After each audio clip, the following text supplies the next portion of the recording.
ஆசீர்வதித்தார். ஸ்தோத்திரம், அல்லேலூயா. நல்லா நீங்கள் கவனிக்க வேண்டும். கர்த்தர் நம்மை நினைத்திருக்கிறார் அப்படிங்கிறதுல முதலாவது நீங்கள் எழுதி கொள்ளுங்க, இழந்ததை திரும்ப தரும்படி நினைச்சிருக்கிறார். அல்லே சொல்லுங்களேன். இழந்து போனதை நீங்கள் என்ன நன்மைகளை இழந்தீங்களோ, சுகத்தை இழந்திருக்கலாம், ஆசீர்வாதத்தை இழந்திருக்கலாம், தொழிலை இழந்திருக்கலாம், பிஸ்னஸ் இழந்திருக்கலாம், ஏதோ ஒரு நன்மையை நீங்கள் இழந்து சோர்ந்து போயிருப்பீங்க. அந்த இழந்துட்டேனே என்னை விட்டு போயிடுச்சு அப்படின்னு அடிக்கடி உங்களுக்கு ஃபீலிங் வந்துக்கிட்டே இருக்கலாம். ஆனால் கர்த்தர் சொல்கிறாரு, நீ இழந்ததை மீண்டும் உனக்கு தரும்படி நான் நினச்சிருக்கிறேன். விசுவாசி நான் கரங்களை தட்டி நல்ல ஆண்டோடைய நாமத்தை மகிமைப்படுத்துங்க. ஸ்தோத்திரம், அல்லேலூயா. ஒவ்வொரு காரியத்தை நான் ஷார்ட்டாக சொல்லிட்டு போகிறேன், நீங்கள் புரிஞ்சுக்குங்க. எனக்கு அருமையானாலும் இழந்ததை திரும்ப தரும்படி ஆண்டவர் நினச்சிருக்கிறார். அதில் எனக்கு மிக முக்கியமான ஒரு காரியம் நான் தியானித்தது என்ன அப்படின்னா, எனக்கு அருமை ஆண்டவர் பேசின ஒரு காரியம்.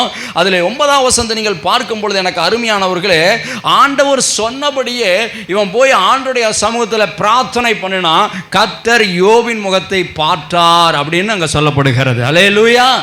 யோபின் முகத்தை பார்த்தார்.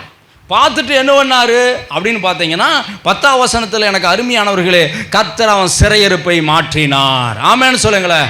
அப்போ யாருடைய முகத்தை பார்க்கிறாரு, யாரை நினைத்து அவங்க முகத்தை பார்த்து சிறையிருப்பை மாற்றுகிறார் என்று சொன்னால், ஆண்டவரை நோக்கி பிரார்த்தனை செய்கிற ஜெபிக்கிற பிள்ளைகளை. நீங்கள் ஜெபம் பண்ணீங்களா? இன்னைக்கு ஜெபம் பண்ணது கேட்கல, நீங்கள் எப்பயுமே ஜெபம் பண்ணுறீங்களா இல்லையா? அதுதான் கொஸ்டின். ஜெபம் பண்ணுறீங்களா இல்லையா? ஜெபம் பண்ணுறீங்க. அப்போ உங்கள் முகத்தை பார்ப்பாரா பார்க்க மாட்டாரா? இதைத்தான் உங்களை பார்த்து சொல்கிறேன். கர்த்தர் உங்கள் முகத்தை பார்க்கிறார். ஸ்தோத்திரம், அல்லேலூயா. கர்த்தர் உங்கள் முகத்தை பார்த்து உங்கள் சிறையிருப்பை மாற்றி நீங்கள் இழந்து போன எல்லாவற்றையும் திரும்ப தரும்படி ஆண்டவர் நினைத்திருக்கிறார். ஸ்தோத்திரம், அல்லேலூயா. ஏன்னா சங்கீதம் 34:15 சொல்லுகிறது, நீதிமான்கள் மேலேயே கர்த்தருடைய கண்கள் நோக்கமாக இருக்கின்றன, அவங்க கூப்பிடுதலுக்கு எப்பொழுது அவருடைய செவிகள் திறந்தவைகளாக இருக்கின்ற நாம் பார்க்கிறோம். ஸ்தோத்திரம், அல்லேலூயா. அப்போது ஆண்டவருடைய கண்கள் நம்ம மேலே இருக்குதா இல்லையா? ஐயோ நான் நீதிமானா, சத்தியமான நீதிமானா இல்லை அப்படிங்கிற மாதிரி உட்காந்துருக்கிறீங்களா? இயேசுவின் ரத்தத்தினாலே கழுவப்பட்ட நாம் அனைவரும் நீதிமான்கள். பிசாசு குற்றம் சாட்டுவான், நீ நீதிமானே கிடையாது, நீ நீதிமான் நினச்சிக்கிட்டு இருக்கிற, நீ எவ்வளவு பாவம் செஞ்ச தெரியுமா, நீ எவ்வளவு காரியம் எனக்கு தான் தெரியும் அப்படிமா. நீ உனக்கு ஒன்றும் தெரியவே வேண்டாம், தெரியட்டும் தெரியாமல் போகட்டும். சோத்திரம். இயேசுவின் ரத்தம் சகல பாவங்கள் நீக்கி என்னை சுத்திகரித்து என்னை நீதிமானாய் மாற்றி வைத்திருக்கிறது. அவருடைய கண்கள் என்னாலும் என் மேலே நோக்கமாக இருக்கின்றன. சோத்திரம், அல்லேலூயா. இழந்ததை திரும்ப தரும்படி ஆண்டவர் நினச்சிருக்கிறார். பிரியமானவர்களே, அப்போ ஒரு காரியத்தை நல்லா மனதில் வைத்துக்கொள்ளுங்க. இன்றைக்கு கர்த்தர் ஒரு அற்புதத்தை செய்ய போகிறாரு. 1 சாமுவேல் 30ஆம் அதிகாரத்தில் 8ஆம் வசனத்தில் தாவீதை பார்த்து ஆண்டவர் சொன்னார், நீ சகலத்தையும் திருப்பிக் கொள்வாய். ஆமென்.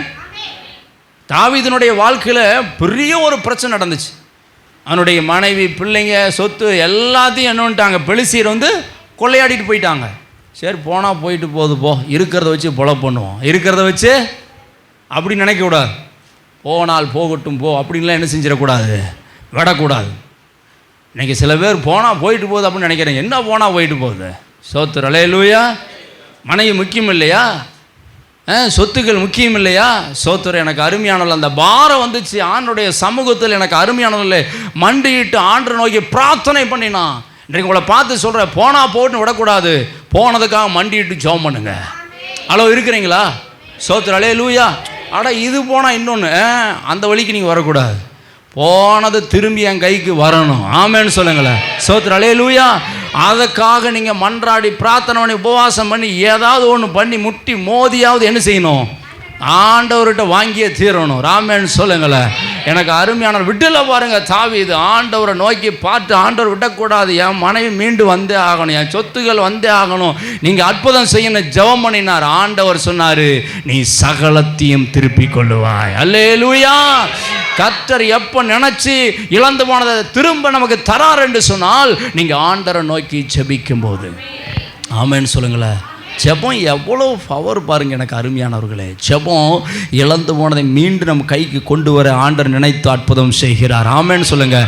சகலத்தையும் திருப்பிக் கொள்ளுவாய். இதை கொஞ்சம் அந்த கையினை கொஞ்சம் குறை பாருங்கள். எனக்கு அருமையானவர்களே, ரொம்ப ரொம்ப முக்கியம் ஜெபம். ஆமேன்னு சொல்லுங்களேன். அதை திருப்பி இந்த வைங்க மைக்கு. ரொம்ப ரொம்ப முக்கியம் ஜெபம். ஆமேன்னு சொல்லுங்களேன். இரண்டாவது எனக்கு அருமையானவர்களே, ஆகாய் தீர்க்கதரிசன புத்தகம் 2ஆம் அதிகாரம் 19ஆம் வசனத்தை வாசிக்க கேட்போம். வாசிங்க. ஆகாயம் 2:19 படிங்க. களஞ்சியத்தில் இன்னும் விதை தானியம் உண்டோ? இன்னும் விதை தானியம் உண்டோ? திராட்சை செடியும் அத்தி மரமும் மாதுளம் செடியும் கனி கொடுக்கவில்லையோ? நான் இன்று முதல் உங்களை ஆசீர்வதிப்பேன் என்று சொல்லுகிறார். ஆண்டவருடைய வார்த்தை அருமையாய் சொல்லப்படுகிறது. நான் இன்று முதல் நான் உங்களை ஆசீர்வதிப்பேன். அருகில் இருக்கிறவங்களை பார்த்து சொல்லுங்க, இழந்து போனதை திரும்ப தரும்படி நினைச்சிருக்கிறாரு. இன்று முதல் ஆசீர்வதிக்கும்படி நினைச்சிருக்கிறார். அதென்ன இன்று முதல்? எத்தனை முறை இன்று முதல் எத்தனை முறை அந்த வார்த்தையை நான் கேட்டிருப்பேன். சோத்ரு அப்படிங்க நினைக்கலாம். இதில் ஆழமான சத்தியத்தை சொல்கிறேன். இன்று முதல், டுடே, இந்த நிமிஷம் முதல், சோத்ரு அல்லேலூயா, இந்த நாளிலிருந்து கர்த்தர் எப்படி தெரியுமா ஆசீர்வதிப்பார். அம்மா எனக்கு கவனிங்க, தூங்கிட்டீங்கன்னா மைக்கு உங்களை கொடுத்து பேச வச்சுருவேன். ஆமாம், கவனிங்க. சோத்ரு அல்லேலூயா. எனக்கு அருமையானவர்களே, நீங்கள் இந்த வார்த்தை என்ன சொல்லப்படுகிறது? நான் இன்று முதல் உங்களை ஆசீர்வதிப்பேன் அப்படிங்கிற அந்த வார்த்தை. அதில் இன்னொரு வார்த்தை சொல்லப்படுது பார்த்தீங்கன்னா, மேலே விதை தானியம் உண்டோ? அத்தி மரமும் மாதுளம் பழமும் திராட்சை செடி பலன் கொடுக்கவில்லையே. சோத்ரு அல்லேலூயா. இதனுடைய அர்த்தம் என்ன? விதை தானியம் அப்படிங்கிறது ஒரு சேமிப்பு கிடங்கு. இரண்டாவது, அத்தி மரத்தெல்லாம் பழம் கொடுக்கவே இல்லை அப்படிங்கிறது இது என்ன தெரியுங்களா? எனக்கு அருமையானவர்களே, நானும் சம்பாதிக்கிறேன் கஷ்டப்படுறேன், ஒரு வருமானம் வந்த பாடு இல்லை. நானும் கஷ்டப்பட்டு எப்படியாவது 1 கோடி ரூபாவது சாகரக்குள்ளே சேர்த்தலான்னு பார்க்குறேன். 1 லட்சம் கூட சேமிக்க முடியல. அல்லோ இருக்கிறீங்களா? கர்த்தர் சொல்கிறாரு, இதுவரை சேமிக்க முடியல, நீ ஃபீல் பண்ணுற, சேமிக்கிற அளவுக்கு இன்று முதல் உன்னை ஆசீர்வதிப்பேன். இது உண்மை, இது பலிக்கும். இந்த 6வது மாதம் பிளஸ்ஸிங் மாதம். அல்லேலூயா. எனக்கு அருமையானவர்களே, தயவுசெய்து இந்த வார்த்தையை நீங்கள் இந்த தீர்க்க தரிசனமான வாக்குதத்தமான வார்த்தையாக தேவன் தருகிறாரு. இது அப்படியே நீங்கள் என்ன செய்யுங்க, கேட்ச் பண்ணிக்கோங்க. அல்லேலூயா. உங்கள் வருமானம் நிலையான ஒரு வருமானமாய் கர்த்தர் தருவார். அல்லேலூயா. சேமிக்கும்படியாகவும் கர்த்தர் செய்வார். எத்தனை பேர் ஆமென் சொல்கிறீங்க? அதைத்தான் சொல்கிறாரு. இது இன்று முதல் உன்னுடைய வருமானம் நிரந்தரமாக இருக்கும். இன்று முதல் உன்னுடைய சம்பாத்தியம் எல்லாம் சேமிக்கக்கூடியதாக இருக்கும். சோத்திரன். நீங்கள் அநேகர் பயந்துட்டு இருக்கிறீங்க, ஆண்டவர் காண்பிக்கிறார். அநேகர் பயந்துட்டு இருக்கிறீங்க, இது நிலையான வருமானமாக இருக்குமா, இது பாதியிலேயே போயிடுமா, இல்லை வரது ஏதாவது சேமிக்க முடியாமல் போயிடுமா? கர்த்தர் சொல்கிறாரு, உனக்கு நான் தருகிறதெல்லாம் நிலையாக இருக்கும். அல்லேலூயா. ஏன்னா நீதிமானுடைய சிரசின் மேலே என்ன செய்யும்? தரித்திரம் தங்காது, ஆசீர்வாதம் தங்கும். உங்கள் குடும்பத்தில் ஆசீர்வாதம் தங்கும். உங்கள் தலை மேலே ஆசீர்வாதம் தங்கும். நீ வேலை செய்கிற இடத்துல கர்த்தர் அந்த தொழிலை மூலமாக ஆசீர்வதிப்பார். அல்லேலூயா. நீ கையிடுகிற வேலையிலெல்லாம் ஆசீர்வாதத்தை உனக்கு கட்டளையிடுவார். இது நடக்கும் பிரியமானவர்களே. வருமானம், நிலையான வருமானத்தை கொடுத்து சேமிக்கத்தக்க அப்பா எனக்கு கிருபை செய்வாராக. நீங்களும் சொல்லுங்க, எனக்கு கிருபை செய்வாராக. சோத்ரு அல்லேலூயா. அற்புதமான வார்த்தை. எனக்கு அருமையானவர்களே, அதைத்தான் நம்ம படிக்கிற ஆகாயம் 2ஆம் அதிகாரம் 17ஆம் வசனத்தை நீங்கள் படிக்கும்போது படிக்கலாம். கருக்காயினாலும் விஷப்பனியினாலும் கல்மழையானாலும் இல்லம்மா, இப்படி படிக்கணும். கருக்காயினாலும், உன்னுடைய புத்தகத்தில் படிக்கிற மாதிரிலாம் படிக்கக்கூடாது. கருக்காயினாலும் விஷப்பனியினாலும் கல் மழையினாலும் உங்களை உங்கள் கையில் வேலைகள் எல்லாம் என்ன செஞ்சேன்? நான் தான் அடிச்சேன் அப்படிங்கிறாரு. நான் தான் அந்த காரியத்தை அனுமதிச்சேன். ஆனாலும் நீங்கள் என்னிடத்தில் மனதை திரும்பாமல், நான் இவ்வளவு உங்களை டிஸ்டர்ப் பண்ணியும் நீங்க கண்டுக்கவே இல்லை. என்னிடத்துல திரும்பாம நீங்க போயிட்டீங்க. ஆனா என்னிடத்துல நீங்க என்ன செய்யுங்க? திரும்புங்கள். சோத்ரு அல்லேலூயா.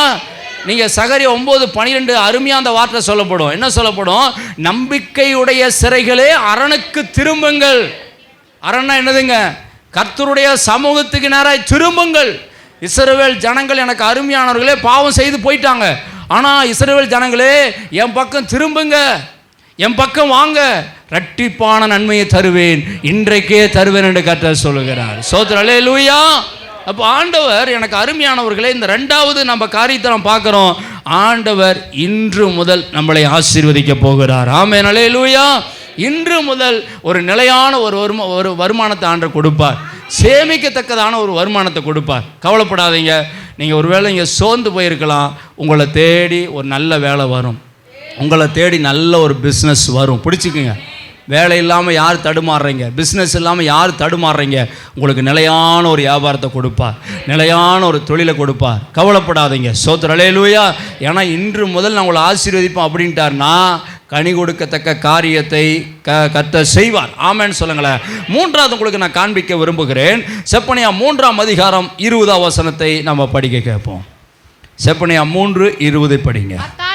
அக்காலத்திலே உங்களை நான் கூட்டிக்கிட்டே வருவேன், அக்காலத்திலே உங்களை சேர்த்துக் கொள்ளுவேன். பாருங்க, எதற்காக கூட்டிட்டு வராரு, எதற்காக சேர்த்துக் கொள்றாரு.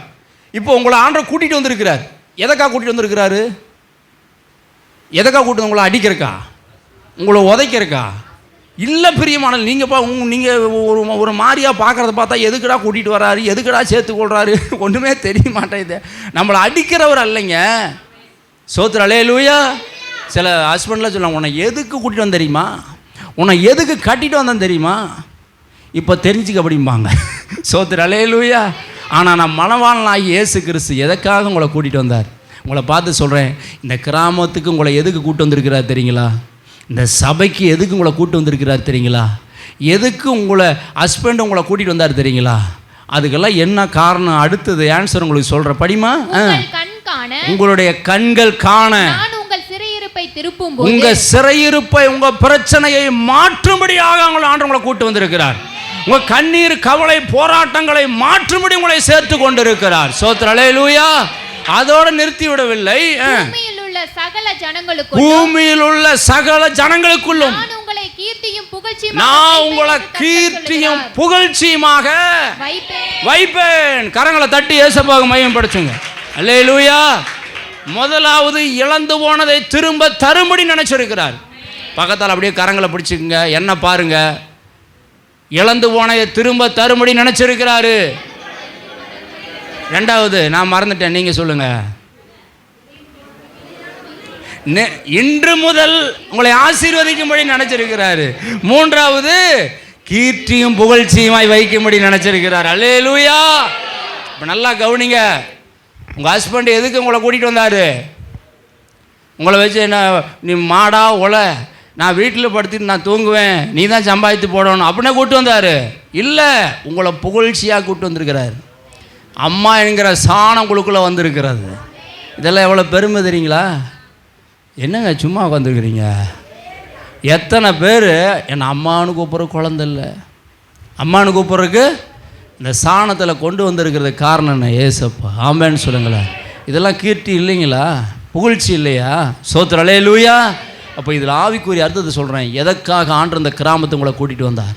எதற்காக அந்த சபைக்கு உங்களை ஆண்டை கூட்டு வந்தார்? எதற்காக உங்களை அபிஷேகம் பண்ணினார்? எதற்காக உங்களை தன்னுடைய கிருபை கொடுத்து ஆண்டு உங்களை கொண்டு வந்தார்? சோத்திரம் அல்லேலூயா.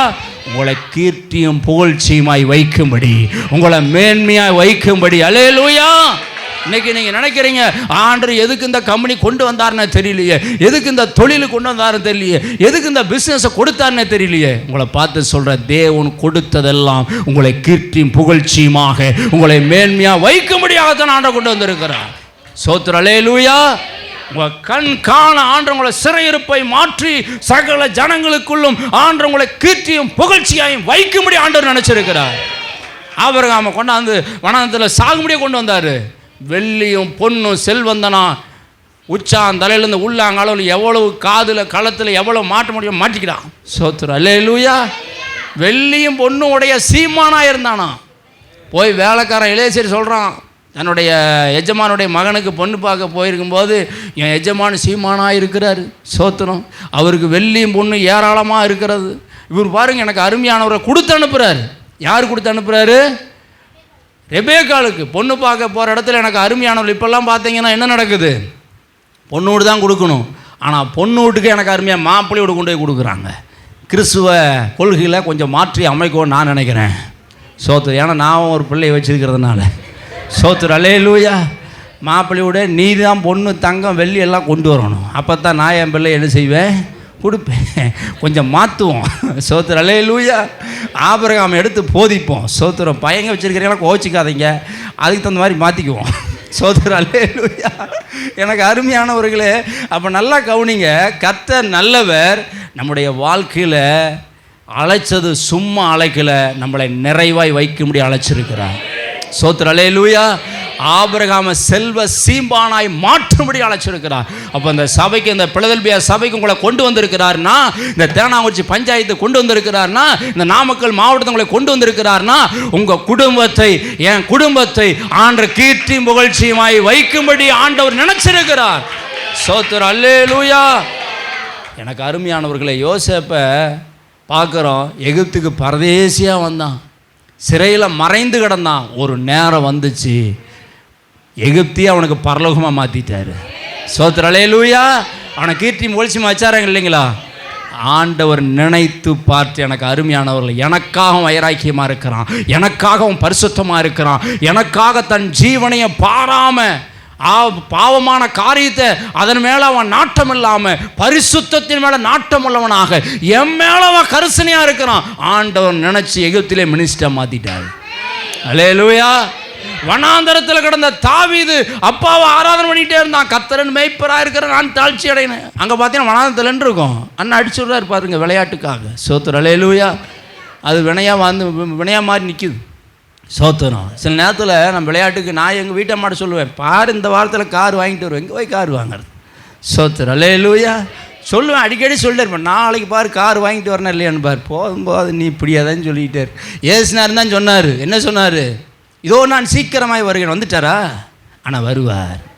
ஸ்தோத்திரம், அல்லேலூயா. அவர் என்ன செய்வார்?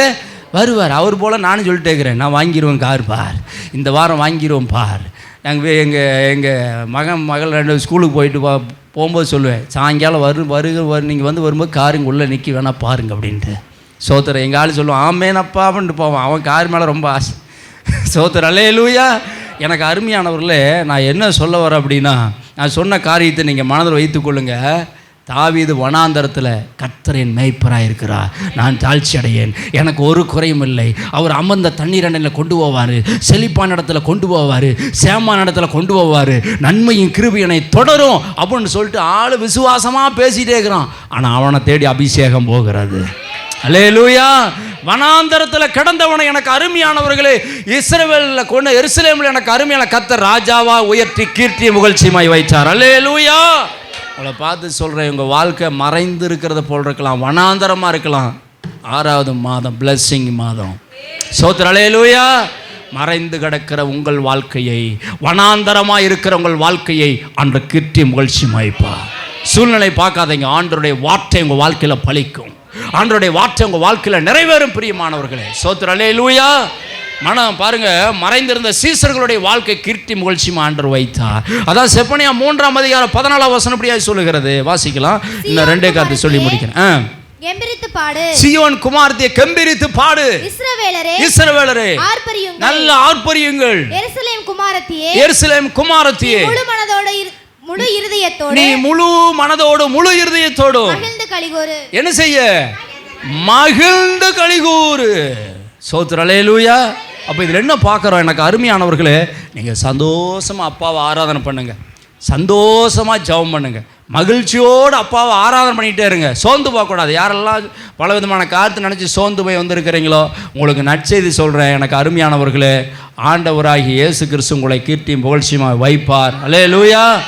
நீங்கள் மகிழ்ந்து களி கூறுங்க, அப்பாவை மனசார துதிங்க, சோர்ந்து போயிட வேண்டாம். சில நேரத்தில் சோறுகள் நம்மளை துதிக்க விடாமல் தடை செய்யும், அவரை பாட விடாமல் தடை செய்யும், கையை தட்ட விடாமல் தடை செய்யும். இதெல்லாம் எடுத்து போட்டு நல்ல அப்பாவை துதிங்க, அப்பாவை நல்ல மனசார மகிழ்ந்து என்ன செய்யுங்க? பாடுங்க, துதி செய்யுங்க. கர்த்தர் உங்களை கீர்த்தியும் புகழ்ச்சியுமாய் வைப்பார். 4வது லூக்கா சுவிசேஷம் 13ஆம் அதிகாரம் எடுத்துக்கொள்ளுங்க. 10ஆம் வசனத்தை படிக்கலாம்.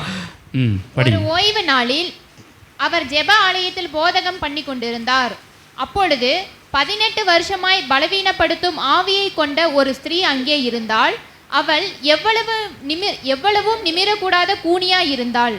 இயேசு அவளை கண்டு தம்மிடத்தில் அழைத்து, ஸ்திரீயே, உன் பலவீனத்தினின்று விடுதலையாக்கப்பட்டாய், உன் பலவீனத்திலிருந்து என்ன செய்தாய்?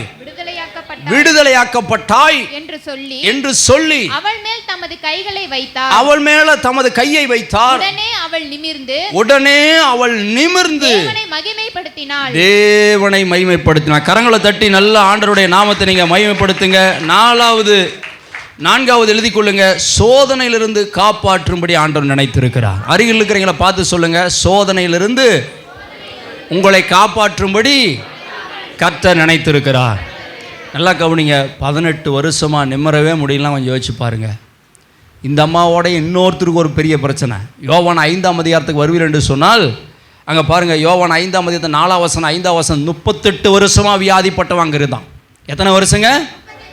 அவன் எழும்பவே முடியல. இந்த அம்மா நிம்மற முடியல, அவன் எழும்ப முடியல. 2 பேருக்கு பாருங்க என்ன சோதனை. சோத்துரு அல்லேலூயா. அந்த அம்மா நிம்மற முடியல, இந்த ஐயா எழும்ப முடியல. வாழ்க்கை பாருங்கள் எவ்வளோ முடக்கமாக்கப்பட்டிருக்கிறது பிசாசினால. ஆனால் 2 பேர்த்தையும் கர்த்தர் விடுதலை ஆக்கினா. அது 18, இது 38. என்ன பொருத்தம் பாருங்க. சோத்துரு அல்லேலூயா. 18ஐயும் மாற்றிட்டார், 38ஐயும் மாற்றிட்டார். சோத்துரம். உங்களை பார்த்து சொல்கிறேன், எத்தனை 8 இருந்தாலும் பரவாயில்ல, அது எத்தனை 8 வருஷமாக இருந்தாலும் சரி. அல்லேலூயா. எனக்கு அருமையானவர்களை கர்த்தர் நினைத்திருக்கிறார். எல்லா பிரச்சனையிலிருந்து உங்களை காப்பாற்றும்படியாக, எல்லா வியாதியின் போராட்டத்திலிருந்து உங்களை காப்பாற்றும்படியாக கர்த்தர் நினைத்திருக்கிறார். எனக்கு அருமையானவர்களே, சோதனையிலிருந்து உங்களை காப்பாற்றும்படி ஆண்டவர் நினைச்சிருக்கிறார். சோத்திரம் அல்லேலூயா. பெரிய சோதனையாக இருக்குது பாஸ்டர், எப்படி இந்த சோதனையிலிருந்து வெளியில் வரப்போறனே தெரியலையே. உங்களுக்கு தான் தீர்க்கதரிசனம் ஆண்டவர் சொல்கிறார். ஒவ்வொருத்தருக்கும் ஒவ்வொரு வார்த்தை வந்துகிட்டு இருக்குது. சோத்திரம். ஒவ்வொருத்துக்கும் ஒரு பிரயோஜனமான வார்த்தை. சோத்திரம் அல்லேலூயா. சோதனையிலிருந்து உன்னை காப்பாற்றுவேன். எதுலேருந்துங்க? சோதனையிலிருந்து உன்னை காப்பாற்று. நோவா பார்க்குற எனக்கு அருமையானவர்களே, நோவாவை நாட்களில் 40 வருடம் மழை. ஆதியாம் புத்தகத்தில் நீங்கள் வருவீர்கள் என்று சொன்னால் 6ஆம் அதிகாரம் 7ஆம் அதிகாரம் 8ஆம் அதிகாரத்தில் பார்க்கும்போது எனக்கு அருமையானவர் 7ஆம் அதிகாரத்தில் 24 வசனத்தை பார்க்கும்போது 150 நாள் 150 days. சோத்திரம் அல்லேலூயா. மழை பெய்ந்த 40 நாள் மழை பெஞ்சது. 150 நாளும் துளி கூட மழை என்ன செய்யல, தண்ணீர் குறையவே இல்லை. ஆனால் என்ன நடந்துச்சு? 8ஆம் அதிகாரம் 1ஆம் வசனத்தை பார்க்கும்போது எனக்கு அருமையானவர்களே, கர்த்தர் நினைவு கூர்ந்தார், கர்த்தர் நினைத்தருளினார், காற்றை வீச பண்ணினார், தண்ணீர் அமர்ந்தது, தண்ணீர் வற்ற ஆரம்பித்தது, பிரச்சனை மாற ஆரம்பித்தது. சோத்திரம் அல்லேலூயா. நோவா நினைச்சார், அவ்வளோதான் நமக்கு வேலையே அவ்வளோதான் நாட்டிருக்குதே, வெளியில் வர முடியாதாட்ட இருக்குது. எதுலெல்லாம் வெளியில் வர முடியாது நினச்சிட்டு இருக்கிறீங்களோ, கர்த்தர் வெளியில் கொண்டு வருகிற நேரம் வந்து விட்டார். அல்லேலூயா. கம்பெனி டு வேறு கம்பெனி மாறுவீங்க. ஆமேன்னு சொல்லுங்கள். இது தீர்க்கதரிசனமான வார்த்தை. ப்ரொமோஷன் கிடைக்குது. ஆமேன். சோத்திரம் அல்லேலூயா. ஒரு நிறைவான ஆசீர்வாதம் உங்கள் கைக்கு வரப்போகிறது. நிறைவான நன்மை உங்கள் கரங்களுக்கு வரப்போகிறது. கர்த்தர் நல்ல ஒரு பொறுப்பை உங்கள் கரத்தில் கொடுக்க விரும்புகிறார். சோத்திரம் அல்லேலூயா. எனக்கு அருமையான நோவா பாருங்க, அப்படியே அதுக்குள்ளே இருந்தார். சோத்திரம். 1 வருடத்துக்கு பக்கமாக. ஆனால் கர்த்தர் வெளியில் கொண்டு வந்து அவங்கள பார்த்து ஆண்டவர் சொல்கிறாரு, பழுகி பெருகி பூமியை நிரப்புங்கள் என்று அவர்களை ஆசீர்வதித்தார். சோத்திரம் அல்லேலூயா. என்னென்ன சோதனையோ எல்லா சோதனையிலிருந்து உங்களை காப்பாற்றி ஆண்டவர் வழிநடத்த அவர் நினச்சிருக்கிறாரு. கவலைப்படாதீங்க. சோத்திரம் அல்லேலூயா. கடன் என்கிற சோதனையை கர்த்தர் மாற்ற போகிறாரு. வியாதி என்கிற சோதனையை மாற்ற போகிறாரு. குடும்ப பிரச்சனை என்கிற சோதனையை மாற்ற போகிறாரு. இந்த சோதனையிலிருந்து விடுதலையாக்கும்படி கர்த்தர் நினைச்சிருக்கிறாரு. 1 கொரிந்தியர் 10:13 சொல்லுகிறார், திராணிக்கு மேலாக சோதிக்க அவர் இடம் கொடாமல் சோத்திர சோதனையோடு கூட தப்பித்துக் கொள்ளும்படி என்ன செய்வார்? போக்கை உண்டு பண்ணுவார். சோத்திரம். ஏன்னா ஒரு வாக்குத்தத்தம் பண்ணினவர் உண்மை உள்ளவராக இருக்கிறார். சோத்திரம் அல்லேலூயா. உங்களை பார்த்து சொல்கிறேன், எல்லா சோதனையிலிருந்து நம்மை காப்பாற்றுகிற நேரம் வந்துவிட்டது. வெளிப்படுத்தின 3:10 சொல்லுகிறது. எனக்கு அருமையானவர்களை பின்பகுதி மட்டும் படிங்க. வெளிப்படுத்தின 3:10 படிங்கம்மா. பூமியின் குடியிருக்கிறவர்களே சோதிக்கும்படியாக பூச்சக்கரத்தின் மேலெங்கும் வரப்போகிற சோதனை காலத்திற்கு தப்பும்படி, சோதனை காலத்துக்கு உங்களை தப்பும்படி நானும் உன்னை காண்பேன். நான் உன்னை என்ன செய்வேன்? காப்பேன். ஒரு ஆமேன்னு சொல்லுங்களேன். சோதனை காலத்துக்கு, சோதனை காலம் உங்களை தப்புவிக்கும்படியாக ஆண்டவர் நினைத்திருக்கிறார். சோத்திரம் அல்லேலூயா. எனக்கு அருமையாக எரேமியா 1:19 அதான் பின்பகுதி சொல்லுகிறது, உன்னை ரட்சிக்கும்படி உன்னை தப்புவிக்கும்படி நான் உன்னோடு கூட இருக்கிறேன். அல்லேலூயா. அடுத்தது 5வது காரியத்தை நம்ம பார்த்து முடிப்போம். 2 ராஜாக்கள் எடுத்துக்கொள்ளுங்க. அவ்வளோதான், நம்ம ஜெபம் பண்ணுவோம். 2 ராஜாக்கள் 4ஆம் அதிகாரம் எடுத்துக்கொள்ளுங்க. 14ஆம் வசனத்திலிருந்து படிக்க கேட்போம். 2 ராஜாக்கள் 4ஆம் அதிகாரம் 14லிருந்து படிங்க. அவளுக்கு செய்ய வேண்டியது என்னவென்று கேயாசியை அவன் கேட்டதற்கு அவன், அவளுக்கு பிள்ளை இல்லை. பாருங்க, இந்த எலிசாவும் கேயாசியும் அவங்க போய் ஒரு இடத்துல தங்கி இருக்கிறாங்க. எங்கே அப்படின்னு பார்த்தீங்கன்னா, சுனேமுக்கு போய் இருக்கும்போது அங்கே 8ஆம் வசனம், அங்கே கணம் பொருந்திய ஒரு ஸ்திரீ அவனை போஜனம் பண்ண வருந்தி கேட்டுக்கொண்டாள். அப்படியே அவன் பயணப்பட்டு வருகிற போதெல்லாம் போஜனம் பண்ணும்படி அங்கே வந்து தங்குவான். அவள் தன் புருஷனை நோக்கி, இதோ நம்மிடத்தில் வந்து போகிற தேவனுடைய மனுஷன் ஒரு பரிசுத்தவான் என்று காண்கிறேன். நாம் மெத்தையின் மேல் ஒரு சிறிய அறை வீட்டை கட்டி அதிலே அவருக்கு ஒரு கட்டளையும் மேஜையும் நாட்காலியும் குத்து விளக்கையும் வைப்போம். அவர் நம்மிடத்தில் வரும்போதெல்லாம் அங்கே என்ன செய்யலாம், தங்கலாம் என்று சொல்லி அவங்களை ஊழியக்காரரை பராமரித்த ஒரு ஃபேமிலி. ஒரு நாள் எலிசா யோசிக்கிறார், நம்ம வர்றோம் போகிறோம், நல்லா நம்மளை பராமரிக்கிறாங்க, நல்ல ஆகாரம் கொடுக்குறாங்க, நல்ல ஒரு அருமையான குடும்பமாக இருக்குது. சரி, கேசிகிட்ட கேட்குறாப்புல எலிசா, அவங்க என்னது குறையதாக இருக்குதா அப்படின்ட்டு. அவங்க வீட்டில் என்ன குறை, குழந்தை மட்டும் இல்லை, அவருக்கு வயசாகி போச்சு, இந்த அம்மாவுக்கு வயசாகி போச்சு அப்படின்னு சொல்கிறார். சரி, அந்த அம்மா வர சொல்லு. அந்த அம்மா வந்தபோது, ஏம்மா குழந்தை இல்லைன்னு கேள்விப்பட்டேன், என்ன நடக்கும் அப்படின்னு சொல்றாரு பாருங்க. 16ஆம் வசனத்தை படிங்கம்மா. அப்பொழுது அவன் பாருங்க, ஒரு பிராண உற்பத்தி கால திட்டத்திலே ஒரு குமாரனை அணைத்து கொண்டிருப்பாய். தீர்க்கதரிசனமா சொல்றாரு. ஒரு உற்பத்தி காலத்துல ஒரு வருஷத்துக்குள்ள ஒரு அற்புதம் நடக்க போகுது அப்படிங்கிற. சோத்திரம், அல்லேலூயா. எலிசா சொன்ன வார்த்தையின்படியே 17ஆம் வசனம், அந்த ஸ்திரீ கற்பந்தரித்து எலிசா தன்னோடனே சொன்னபடி ஒரு உற்பத்தி காலத்திட்டத்திலே ஒரு குமாரனை பெற்றார். கரங்களை தட்டி ஆண்டவருடைய நாமத்தை மகிமைப்படுத்துங்க. 5வது நான் சொல்கிறேன், எழுதிக்கிங்க. எதுவெல்லாம் இல்லையோ, அந்த அம்மாவுக்கு குழந்தை இல்லை பார்த்தீங்களா, எதெல்லாம் இல்லையோ கர்த்தர் நமக்கு அதையெல்லாம் தரும்படி ஆண்டவர் நினைச்சிருக்கிறார். கரங்களை தட்டி நல்ல ஆண்டவருடைய நாமத்தை மகிமைப்படுத்துங்க. பக்கத்தால் இருக்கிறவங்களை பார்த்து தீர்க்கதரிசனமா சொல்லிடுங்க, உங்களுக்கு எதெல்லாம் இல்லைன்னு ஃபீல் பண்ணீங்களோ அதையெல்லாம் ஆண்டவர் தருவார். சோத்திரம். எதெல்லாம் இல்லைன்னு ஃபீல் பண்ணிட்டு இருந்தீங்களோ அதெல்லாம் தருவார். அன்னாள் குழந்தையிலேன்னு அழுதாப்புல அன்னாள் குழந்தை கொடுத்தார். ஆபிரகாமுக்கு எல்லாமே இருந்துச்சு, குழந்தை இல்லை, ஆனால் அந்த குழந்தையும் ஆண்டவர் தந்தார். இது பூர்ணப்படுத்திட்டார் பார்த்தீங்களா. ஆண்டவர் குறைய வைக்கிறவர் அல்ல பிரியமானவர்களே. அப்போ நல்லா தெரிஞ்சுக்கங்க, இந்த 6வது மாதம் நமக்கு பிளஸ்ஸிங் மாதம், இந்த 6வது மாதம் நமக்கு ஆசீர்வாதத்தின் மாதம். எதுவெல்லாம் இல்லைன்னு ஃபீல் பண்ணுறீங்களோ அதெல்லாம் வரும். சோத்திரம், ராமன் சொல்லுங்க. எதுவெல்லாம் இல்லையோ அதெல்லாம் வரும். வருமா வராதா? ஆனால் நாம் செய்ய வேண்டியது என்ன? அந்த சுனேமியா என்ன தெரியுமா செஞ்சாங்க எனக்கு அருமையானவர்களே? பரிசுத்தவான்களுடைய குறைவிலே உதவி செய்தார். அல்லேலூயா.